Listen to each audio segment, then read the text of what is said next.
Les grands titres de l'actualité de ce vendredi 25 mars, José Soucy, bon matin. Bon matin. Écoute, c'est pas parce qu'on est une petite municipalité qu'on n'est pas menacé des fois d'avoir des gens qui viennent d'un peu partout et qui peuvent faire la contrebande. Bien, c'est ce qu'on découvre à Sainte-Hélène de Kamouraska. Ben, remarque, c'est sur l'autoroute 20, là. Ouais. Mais quand même, c'est à la hauteur de Sainte-Hélène.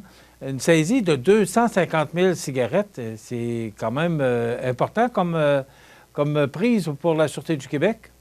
Ben absolument, mais tu sais qu'il n'y aura pas de... Il n'y a rien de criminel là-dedans, en d'autres termes. Là. Je veux dire, tu contreviens aux lois sur l'impôt fédéral et provincial, je crois, et tu n'auras pas de dossier criminel inhérent à ton acte. Mais en même temps, 250 000 cigarettes, ça en fait pas mal. Là. Je veux dire, je ne savais pas que c'était encore aussi lucratif que ça. Et tu sais que les policiers sont aguerris. Hein? Ils savent là, lorsqu'il y a quelque chose de suspect, puis ils ont vu le véhicule en question. On dit, oh, il semble qu'il y a de quoi de pas catholique là-dedans. Ils ont été vérifiés, puis effectivement, ils ont pris toute une saisie de 250 000 cigarettes à Michel. C'est pas rien, mais en même temps, comme je le dis, c'est pas criminel. Là. Ce n'est qu'une infraction sur les lois concernant les impôts provinciaux et fédéraux. Mais je suis surpris un peu, José. Quand on parlait de contrebande il y a 20-25 ans, alors que presque tout le monde fumait, mais Ouais. aujourd'hui, dans le temps, de trouver un non-fumeur, c'était rare. Aujourd'hui, de trouver un fumeur, c'est plutôt rare. Alors, c'est l'inverse. Je suis surpris de voir qu'on fait encore la contrebande de cigarettes. Là, Michel, moi, je me souviens, à l'école secondaire de Rivière-du-Loup, là, quand je suis rentré, il y avait encore un fumoir. Puis avant mes années, là, les gens fumaient dans le couloir. Tu sais, je veux dire, le professeur sortait de son cours là, pendant le 15 minutes là, de break, il allait fumer une cigarette puis il rentrait. Je veux dire, c'était vraiment fréquent. Même Guy Lafleur qui fumait une cigarette en deux périodes, on ne voit plus ça aujourd'hui. Écoute, je me souviens, moi, à l'école, je vais finir en 74. On fumait à l'école, là. Oui. Même, je me souviens, le salon de quilles Loi-Blanche, quand ça a ouvert en 94, quand tu entrais par la porte du côté de la rue des Industries, là, tu voyais un nuage bleu au-dessus de... Tout le monde fumait.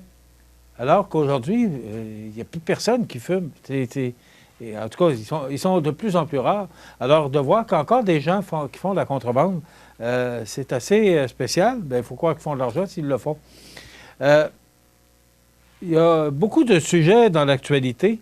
Mais Michel, j'ai un scoop ce matin. Es-tu prêt pour le scoop? Une exclusivité CMA-TV?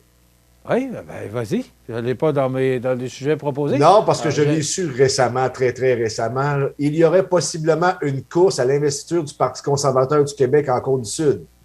Oh! C'est un scoop, ça. Oui, bien là, on connaît Joey Aubé, qui est le président. Ouais. Mm-hmm. Il a annoncé hier à l'émission de Samuel Grenier, qui est sur Facebook, là, qu'il quittait l'émission pendant au moins 30 jours pour se consacrer à la course en question, parce que ça fonctionne essentiellement avec la vente de cartes. Et tu sais qu'on est déjà rendu plus de 100 membres pour le Parti conservateur du Québec en Côte-du-Sud. Et sais-tu qui se présenterait? Je le dis au conditionnel parce que je n'ai pas parlé à la personne, mais mes sources sont très, très bonnes. Allez, vas-y. Frédéric Poulain, l'ex-maire de l'Île-aux-Grues. Ah oui, OK. Ouais, Oui, qu'on serait connaît bien, intéressé. déjà Donc, venu on ici aurait aussi, une investiture, puis c'est possible même qu'il y aurait d'autres candidats qui voudraient briguer à l'investiture du Parti conservateur du Québec, parce que tu le sais, là, plus que tu es haut dans les sondages, plus que tu as de gens qui veulent se présenter pour cette formation politique-là. José, je vois la prochaine élection du 3 octobre comme extrêmement intéressante et captivante. Oui. On voit ce qui se passe actuellement avec la CAQ, là, avec le maire Marchand.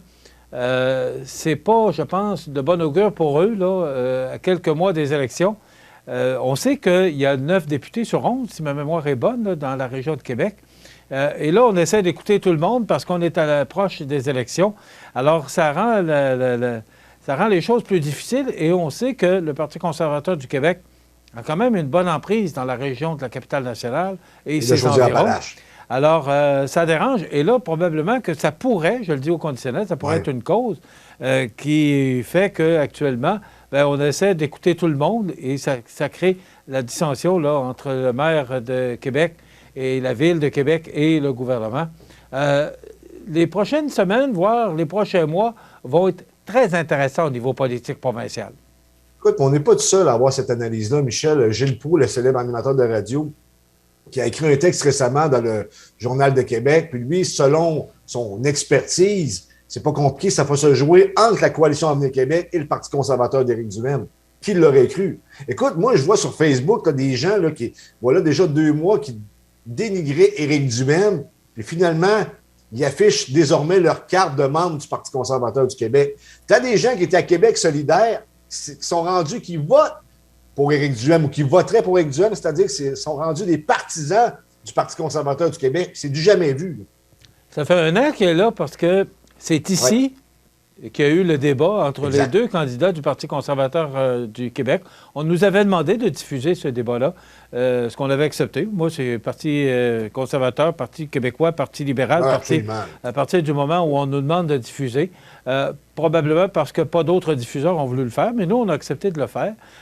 Et ça fait 1 an que M. Duhaime est maintenant chef du Parti conservateur et on voit comment ça se passe. 500 membres à 55 000 membres. C'est pas rien.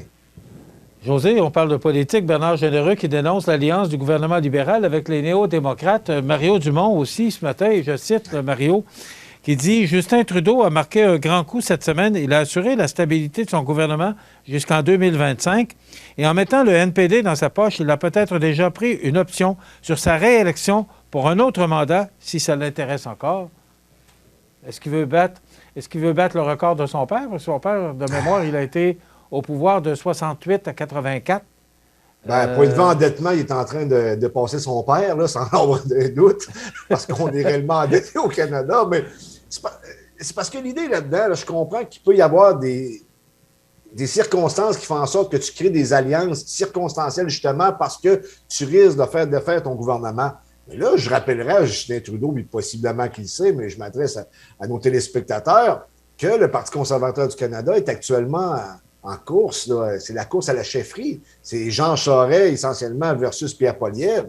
Donc, on sait que le Parti conservateur n'aurait pas pu renverser le Parti libéral, à moins d'un cas de force majeure, parce que, justement, ils sont stratégiques. Ils ne peuvent pas aller en élection avec une chef par intérim. Et que le Parti libéral s'allie temporairement avec le NPD, je peux comprendre, mais là, de sceller excuse-moi le terme, un deal, une entente jusqu'en 2025, c'est du jamais vu. Ça prouve une chose, c'est que le Parti libéral du Canada est de plus en plus à gauche. En même temps, on le sait, le NPD a plus une token. Ils ont comme un peu pas le choix. Mais comme tu le mentionnes, là, étant donné que le Parti conservateur vit actuellement une autre course à la chefferie, il n'y avait pas de presse pour faire ça, là. C'est ce que je dis, c'est dur à comprendre, mais tu sais que le voyage diplomatique de Justin Trudeau en Europe, là, ça n'a pas été un gros succès. Hein? Histoire à suivre. Merci, José. On va te souhaiter une belle fin de semaine. On se retrouve lundi pour d'autres commentaires sur l'actualité locale et régionale. Mais bien sûr, des fois, on déborde un peu parce que, veux pas, l'actualité provinciale, nationale et internationale finit par nous rejoindre en région. Alors, merci, José, aux nouvelles. Merci à Jean Carbonneau à la réalisation et la production de cette émission tous les jours. Lundi, on aura la chronique Votre santé financière avec Yves-Patrice Baudin. Et il y aura également l'entrevue du jour avec Régent Lemieux et Germain Poitras qui participent à la campagne de financement de la Fondation du Cégep de la Pocatière. Ce seront nos invités pour lundi. C'est de la neige, 5 à 10 cm aujourd'hui. On parle de vent. Pour demain, c'est de la neige. Dimanche, c'est de la neige. Le retour du soleil pour mardi. Alors, il faut bien se faire une idée. Passez une excellente fin de semaine et à lundi.